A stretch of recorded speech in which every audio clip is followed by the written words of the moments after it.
നമസ്കാരം. Sports pitch special റിപ്പോർട്ടിലേക്ക് ഏവർക്കും സ്വാഗതം. ക്രിക്കറ്റ് ലോകത്തെ ഏറ്റവും വലിയ തിരിച്ചുവരവ് രാജാക്കന്മാരാരാണെന്ന ചോദ്യത്തിന് IPL ചരിത്രത്തിൽ ഒരേയൊരു ഉത്തരമേയുള്ളൂ. അത് മുംബൈ ഇന്ത്യൻസ് ആണ്. ആദ്യ മത്സരം ജയിച്ചെങ്കിലും പിന്നീട് തുടർച്ചയായ 4 തോൽവികൾ ഏറ്റുവാങ്ങി പോയിന്റ് പട്ടികയിൽ 10ാം സ്ഥാനത്തേക്ക് വീണപ്പോൾ മുംബൈയുടെ കാലം കഴിഞ്ഞെന്ന് വിധിയെഴുതിയ വിമർശകർക്ക് ഇതാ ഒരു മറുപടി. അഹമ്മദാബാദിലെ നരേന്ദ്രമോദി സ്റ്റേഡിയത്തിൽ ഗുജറാത്ത് ടൈറ്റൻസിനെ തകർത്ത് തരിപ്പണമാക്കിയ നീലപ്പടയുടെ ഈ ഉദയം വെറുമൊരു വിജയമല്ല, ഇതൊരു വിശ്വരൂപമാണ്. ഒരു ജേർണലിസ്റ്റ് ശൈലിയിൽ മുംബൈയുടെ ഈ രാജകീയ തിരിച്ചുവരവിനെ നമുക്ക് വിശകലനം ചെയ്യാം. മുംബൈ ഇന്ത്യൻസ് 10ാം സ്ഥാനത്തേക്ക് വീണപ്പോൾ പലരും പരിഹസിച്ചു. എന്നാൽ മുംബൈയുടെ ചരിത്രമറിയുന്ന ആരാധകർക്ക് ഇതൊരു കാത്തിരിപ്പ് മാത്രമായിരുന്നു. 2014ലും 2015ലും സമാനമായ രീതിയിൽ പതറിയ ശേഷം കിരീടത്തിലേക്ക് കുതിച്ച ചരിത്രം ഈ ടീമിനുണ്ട്. ആ ചരിത്രം ആവർത്തിക്കുമെന്ന സൂചനയാണ് ഗുജറാത്തിനെതിരെയുള്ള ആധികാരിക വിജയം നൽകുന്നത്. ഗുജറാത്ത് ടൈറ്റൻസ് എന്ന കരുത്തരായ ടീമിനെ അവരുടെ തട്ടകത്തിൽ ചെന്ന് തോൽപ്പിക്കുക എന്നത് അത്ര എളുപ്പമുള്ള കാര്യമല്ല. എന്നാൽ മുംബൈ അത് ചെയ്തത് തികഞ്ഞ സർവാധിപത്യത്തോടെയാണ്. മുംബൈയുടെ ഇന്നിംഗ്സിന് ജീവവായു നൽകിയത് തിലക് വർമ്മയുടെ ആ രാജകീയ സെഞ്ചുറിയായിരുന്നു. മുംബൈയുടെ ബാറ്റിംഗ് തകർച്ച നേരിടുമെന്ന് കരുതിയ ഘട്ടത്തിൽ ക്രീസിലെത്തിയ തിലക് ഗ്രൗണ്ടിന്റെ 4 പാടും സിക്സറുകളും ഫോറുകളും പായിച്ച് ഗുജറാത്ത് ബൗളർമാരുടെ നിയന്ത്രണം തെറ്റിച്ചു. ആ ബാറ്റിൽ നിന്നും പിറന്ന തീപ്പൊരികൾ മുംബൈ ഡഗൌട്ടിന് നൽകിയ ഊർജം ചെറുതായിരുന്നില്ല.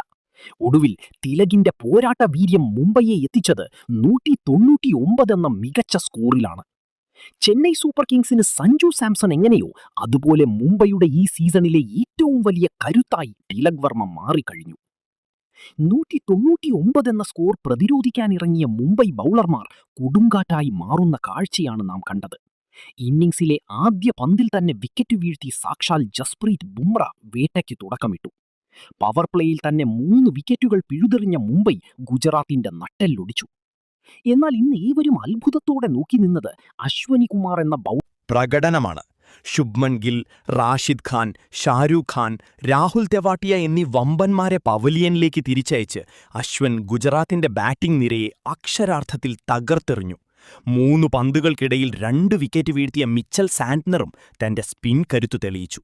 അരങ്ങേറ്റക്കാരനായ ക്രിഷ് ഭരതും മികച്ച ബൌളിംഗിലൂടെ ശ്രദ്ധേയനായി. ബൌളിംഗിനു പുറമെ മുംബൈയുടെ ഫീൽഡിംഗ് മികവും എടുത്തു പറയേണ്ടതാണ്. നമാൻധിറും സാന്റ്നറും പറന്നെടുത്ത കണ്ണഞ്ചിപ്പിക്കുന്ന ക്യാച്ചുകൾ സ്റ്റേഡിയത്തെ ഒന്നടങ്കം ആവേശത്തിലാഴ്ത്തി. മൈതാനത്തൊരു സിംഹത്തെപ്പോലെ ജാഗ്രതയോടെ നീങ്ങിയ മുംബൈ താരങ്ങൾ ഓരോ റണ്ണിനും വേണ്ടി പോരാടി. ഈ ഫീൽഡിംഗ് മികവ് ടീമിലെ പുതിയ ഊർജത്തിന്റെ അടയാളമാണ്. മുംബൈ ഇന്ത്യൻസ് തിരിച്ചു വന്നിരിക്കുന്നു. ഇത് വെറുമൊരു വിജയമല്ല, വരാനിരിക്കുന്ന എല്ലാ എതിരാളിക്കുമുള്ള കൃത്യമായ മുന്നറിയിപ്പാണ്. പഴയ ആധികാരികതയോടെ സർവാധിപത്യം സ്ഥാപിക്കാൻ നീലപ്പട തയ്യാറായിക്കഴിഞ്ഞു. IPL 2026ലെ പോയിന്റ് ടേബിളിൽ ഇനി വമ്പൻ അട്ടിമറികൾ നാം കാണാൻ പോകുന്നു. നിങ്ങളുടെ അഭിപ്രായത്തിൽ മുംബൈയുടെ ഈ തിരിച്ചുവരവിന് പ്രധാന കാരണം തിലക് വർമ്മയുടെ ബാറ്റിംഗ് ആണോ അതോ അശ്വനി കുമാറിന്റെ ബൌളിംഗ് ആണോ? മുംബൈ ഇത്തവണ പ്ലേ ഓഫിൽ എത്തുമെന്ന് നിങ്ങൾ കരുതുന്നുണ്ടോ? താഴെ കമന്റ് ചെയ്യൂ. മുംബൈ ഇന്ത്യൻസിന്റെയും IPLലെയും കൂടുതൽ വിശകലനങ്ങൾക്കായി സ്പോർട്സ് പിച്ച് സബ്സ്ക്രൈബ് ചെയ്യുക.